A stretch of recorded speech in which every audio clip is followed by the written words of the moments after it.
ఏపీలో దాదాపు 3 వారాల నుంచి జోరుగా వానలు కురుస్తున్నాయి. 2 రోజుల నుంచి మాత్రమే సూర్యుడు కనిపిస్తున్నాడంటే రాష్ట్రం మొత్తం ఏ విధంగా ముసురుకుందో అర్థం చేసుకోవచ్చు. గోదావరిలో వరద నీరు ఉధృతంగా ప్రవహిస్తోంది. కాటన్ బ్యారేజ్ వద్ద 2వ ప్రమాద హెచ్చరిక కొనసాగుతూ ఉండగా భద్రాచలం వద్ద 3వ ప్రమాద హెచ్చరిక జారీ చేశారు. మరోవైపు శ్రీశైలం ప్రాజెక్టుకి భారీగా వరద నీరు చేరుతోంది.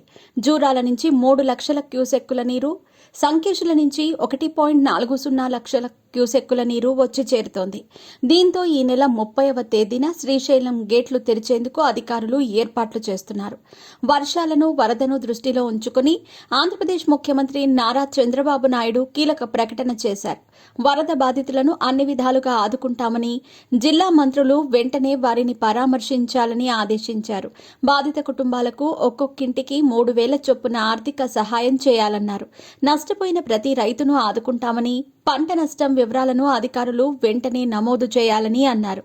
ఎగువ రాష్ట్రాల నుంచి వస్తున్న వరద ప్రవాహం వల్లే ఎక్కువ నష్టం వాటిల్లుతోందన్నారు. ఏపీ, తెలంగాణలో జోరుగా వానలు కురుస్తూనే ఉన్నాయి. ఏపీలో మరో 2 రోజుల పాటు వర్షాలు కురుస్తాయని విశాఖపట్నం వాతావరణ కేంద్రం తెలిపింది.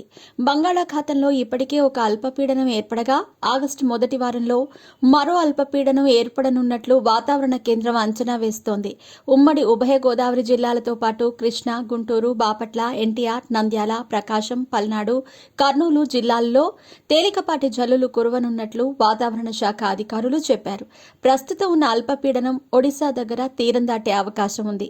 సహాయక చర్యలను పర్యవేక్షించేందుకు రాష్ట్ర విపత్తుల నిర్వహణ సంస్థ 4 బృందాలను ఏర్పాటు చేసింది.